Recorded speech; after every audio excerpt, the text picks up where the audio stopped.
The eruption over at Tonga, it's quite sizable. According to the data from NASA, the dust and the gases that came out of the volcano reached a height of up to 30 kilometers. The presence of sulfur dioxide gas, which by the time it enters the stratosphere, it would have been converted into sulfate crystals. We know that sulfate crystals scatters sunlight, so there is a possibility, one might imagine theoretically, that it might cool the Earth's surface because it scatters the sunlight and hence less sunlight reaches the surface.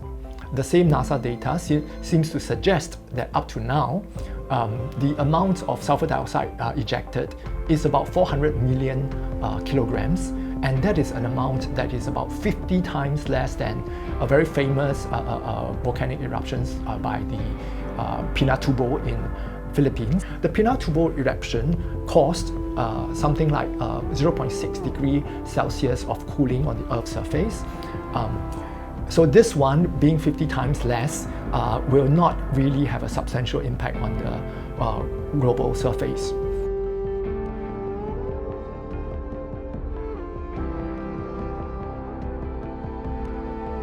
The major impacts of this eruption are primarily through the ashfall, which is primarily affecting Tonga, which is about 60 miles or 100 kilometers to the southeast. And obviously I think the tsunami is the biggest impact overall, because the tsunami has gone all the way across the Pacific. The ashfall, I think, has primarily affected Tonga, and it could be very, very bad. We're still trying to understand exactly the level of impact the ashes have, because probably one of the strange aspects of this is Tonga was almost completely cut off from telecommunications. The specific case, because it was a submarine eruption, what happened during the eruption is there was a large displacement of water mass. So if you shift water mass back and forth, you create a wave, and that wave then goes out in a circular fashion away from the volcano. And this is then the tsunami that you observe, which can hit any sort of shore, depending on how far away it is.